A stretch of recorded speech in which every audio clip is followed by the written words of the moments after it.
Craig's confusion is visible as I start the recording.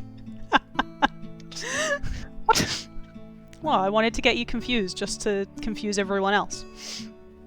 It's for content. Context not allowed. But hello everyone, and welcome to the first campaign of Twisted Fates. We're hopefully going to be playing some Dungeons & Dragons 5th edition, and I hope that you'll kind of be able to join us for our journey. I am Emily, I often referred to as Em, and I'm going to be your Dungeon Master for this adventure. And for this adventure we are joined by these lovely people, Craig, Ewan, Hello. Matthew, Hello. and then Paul, our baby to D&D. Hello. Not I'm our the baby oldest in, here. Yeah, not our baby in real life, though he is actually the oldest one around this table. He just thought D&D was for nerds, and now he is a nerd. How does it feel being a nerd, Paul? That's chill, I guess. I guess. Thanks. I put all this effort in and I just get an I guess. I mean, D&D's pretty fun. Sounds so begrudging to say it. Like he doesn't want it to be. It's like, God. Why is D&D it again! fun? But I'm kind of going to give you a little bit of context about the world that we're going to be playing in, just kind of before we kind of start for today. Because we're not going to be using the Forgotten Realm setting or any of the campaign books. Because the world that we're going to be playing in is a world that the boys have created through their characters' backstories, and that I've kind of put together from all the little snippets that they've told me about where they came from and how they grew up, and the stuff that happened to them. So, our game is going to be set in the beautiful world of Elarant, though it was not always the way you will see it when the party set out on their adventure. The world is quite young. It's perhaps only 350-ish years old, and when it was in its kind of conception, its people built the capital of Ilvania in the pass which led into the plentiful fields and forests beyond the northern barrier mountains. They let their prospering civilization bleed into the countryside, and within the decade the city covered much of the north. It was pretty much an entire region that was just city streets. But this was not to last, as from the eastern coast, the fissure of the Blighted Scourge shook the earth, infecting the land and devastating the lives of the people of Elarant. Everyone was forced south.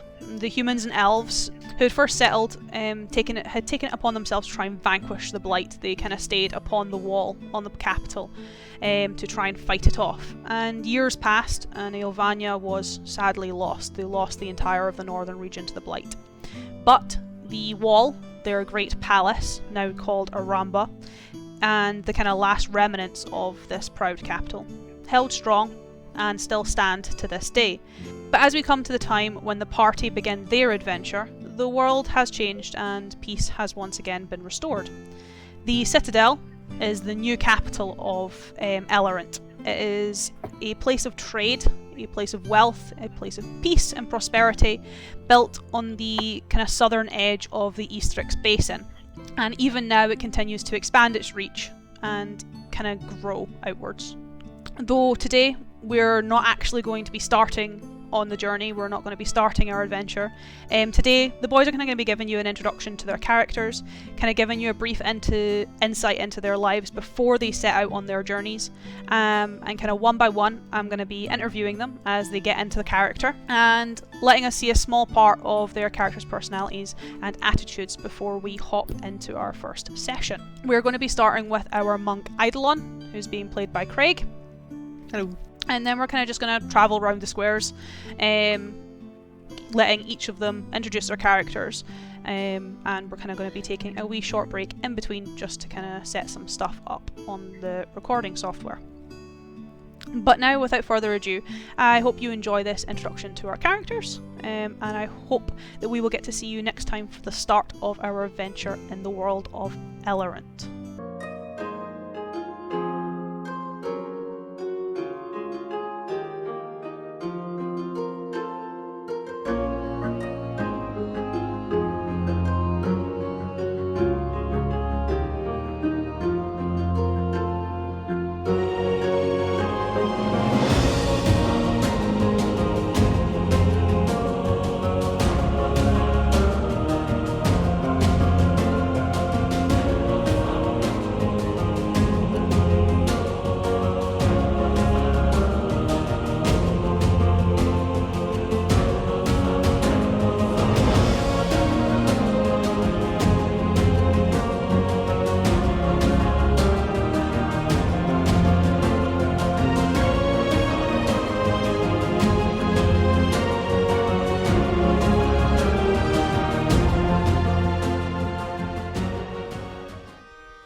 So, firstly, I would like to say thank you for actually taking the time to speak with us. It's so rare that we actually can talk to someone from the Great Wall, from Aramba itself. You people tend to be quite reclusive to the rest of the world, so it's quite interesting that we can have this time. As I said, most people don't get to travel to Aramba or the Outer Walls in particular, but from what we hear, you actually grew up on the ramparts. So, what was it actually like growing up in the fabled walls of Aramba? Must have been quite exciting. Well, first off, greetings. No, it's thrown around a lot that a place like that, where it's like fabled, a place of legend, but it's like growing up anywhere else, I'd imagine. It'd be like growing up in a barracks. It's training most of the time. Not exciting, no, not by any means. Yeah, but I mean in comparison to anywhere else, growing up in the barracks of the ramparts, you're not a normal guardsman. You're not a normal ranger. Exciting things must have happened. Like, you were a watchman on the ramparts. You had this first-hand experience to what was in the wasteland. Come on, tell us. What is actually beyond the wall? What happened there? Again, you need to understand it's a title more than anything else. It's a glorified porter at the end of the day. You're looking over a land where nothing's alive. It's ravines, crevices, fissures. You're just looking at it. So you're trying to tell us that nothing happened during your time there? No, nothing. Well, what did you fill your time with? What was your life like there? You say you were a glorified porter, but you must have something to do. Well, yes. It's a job. You patrol the wall, you go back, you go forth, you train, and then you walk again. And then you have your time at the end of the day like most do. I spent mine with my family. Family? Was it not hard leaving them, now being on the road? You could say something like that, yes. Well, what exactly brings you out here then? You speak of your life as being quite simple, and you even mention a family, and yet you're now out here on the road. What brings a watchman of Aramba to the plains of Elarant? I'm looking for something. Might we ask what? No, you might not. Well, is there anything else you would like to add? Anything you would like to say? No, that'll be fine. It was nice speaking with you, Eidolon. We look forward to seeing your adventures, and we wish you all the best on the road.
So, Wolfric, thank you for taking the actual time to speak with us. It's certainly some of our listeners are keen to hear your story in particular, given your situation. Now, we all know you're part of the Iron Dragons, a noble feat indeed for, well, anyone, really. But we're all curious to know what your life was like before the adventure. Who were you before you became Wolfric Reinbrandt of the Iron Dragons? Well, before I was Wolfric Reinbrandt of the Iron Dragons, I was Wolfric Reinbrandt of Hulthzal in the Golden Fitbelt Valley. Firstborn son, a lot of responsibility. Suppose I never really got a childhood. Not in a tragic way. A lot of responsibility at a young age, having 6 younger siblings. That must have been quite something. Were they all boys, or was it boys and girls? Boys and girls. It was me. Alia, my little sister, and then there's the twins, Sinric and Amalric, then there was Brynja, Frederick, and then there's baby Saskia. I forget how old she is now. It's been a while. So you must have had quite an actual, I suppose, happy life, despite your responsibilities. Yeah, I was fairly happy. It was a small town. Working at the lumber mill, walking through the fields. So then, sorry to interrupt, but given your, I suppose, standing, despite, again, your responsibilities, you had quite a happy life. So what brought you to the mercenaries? I was, when you're young, you need direction. I didn't have direction. I was working for my father at the lumber mill, but that wasn't what I wanted to do. I wanted something more. I wanted to see beyond the Gildenfeld Valley, but I was no good with a sword. However, being the son of a lumberjack, pretty good with an axe. It's certainly a unique weapon of choice. So, you joined with the Iron Dragons, you started to make a difference in the world. But you moved from one responsibility to another. Did you ever think about giving it all up? Going back to perhaps a more normal life? Yeah, there was a moment, there was a brief, not really a fling, because that doesn't give it the respect it deserves. There was a girl, still is a girl, Thornsguard, Sophia Flores. Ah.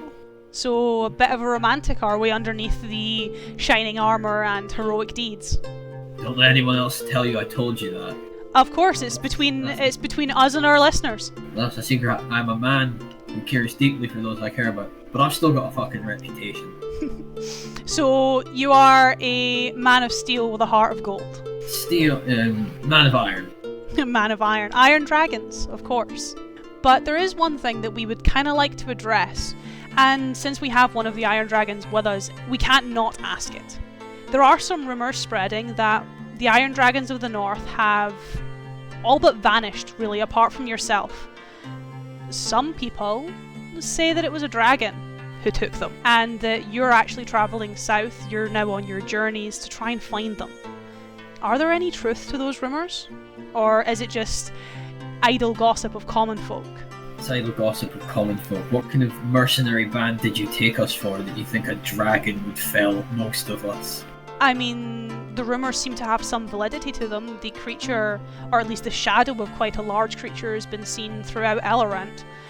Whatever that was no dragon. I intend to find whatever that thing is and mount its head on my wall. A noble effort indeed. It did way more than just damage my pride. Took some of the men that I grew up admiring. Whether they're alive or not, I'll find out. All I know is that I'm sinking my axe between that thing's eyes.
So, Ranagash, is it?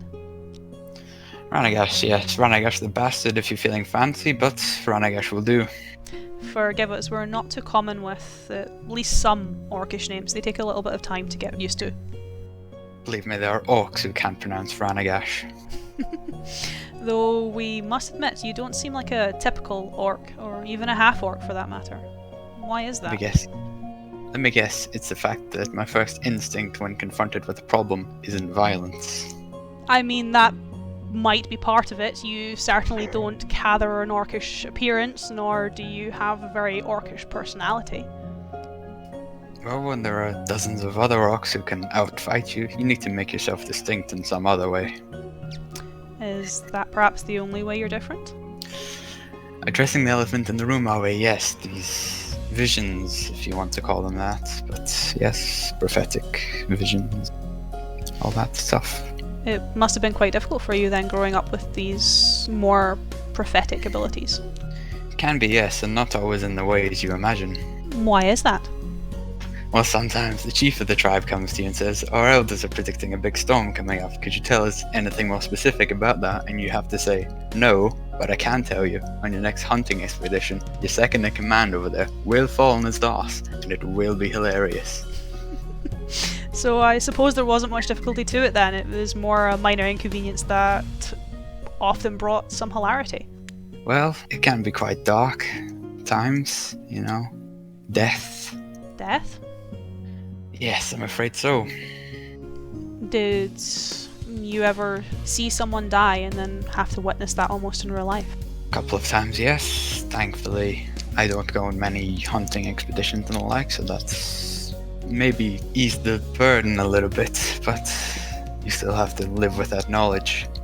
And there's only so much you can do to twist fate, if you like. That must have been pretty difficult. It can be, yes. It's quite the burden to bear. Was there anything else you ever saw? Perhaps even worse than death? If it's all the same, it's something I'd like to keep to myself, Spare other people sleepless nights. That is fair. I can imagine you see quite a lot in your visions, and if you see death, I can't imagine what else you see. But is that perhaps the reason why you're travelling to the Citadel now? It is, yes. It's something I'm questing to try and prevent, if that's at all possible, but only time shall tell. Are you truly hoping that you can prevent it? I hope so, yes. It's a big one, let's put it that way. Well, we do certainly wish you luck on your quest, even though we do not exactly know what that is. Appreciate it. Try my best.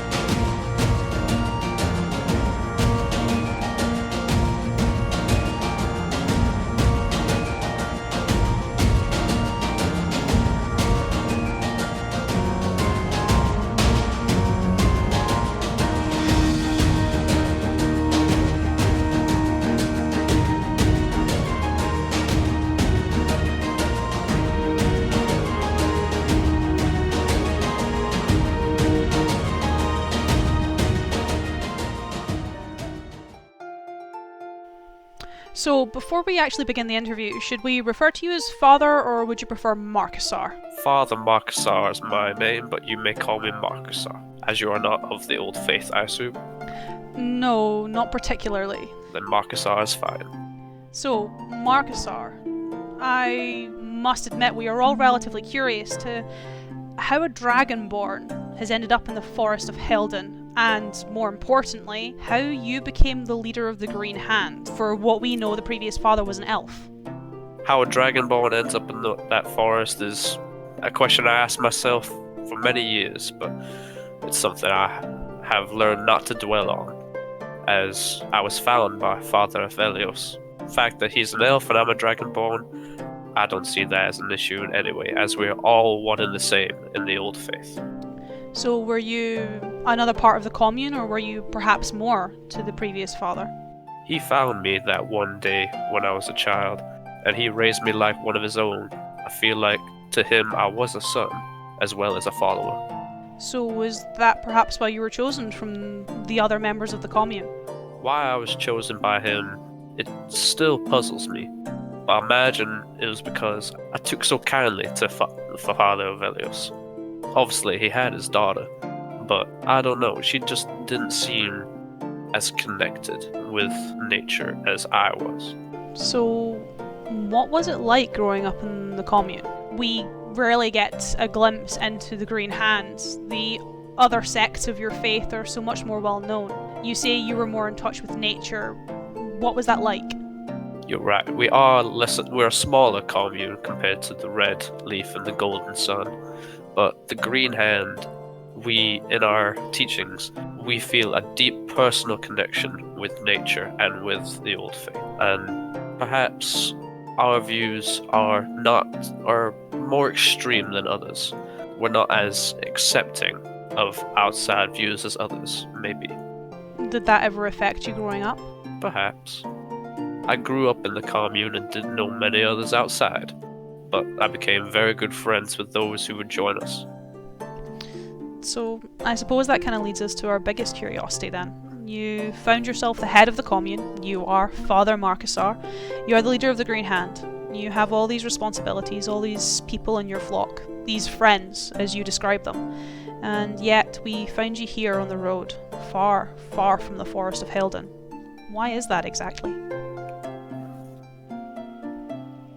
Well, on Father Avelios' deathbed, where he named me Father of the Green Hand, he entrusted in me a secret knowledge which he'd been holding on to for how long, I don't know. But it was knowledge of the Dreams Door.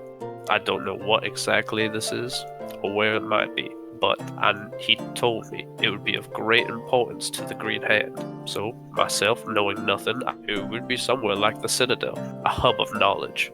So that's why you're on the road then? Of course, I've left the Green Hand in good hands, pun intended, but they shall be fine without me. So is there anything you would like to add?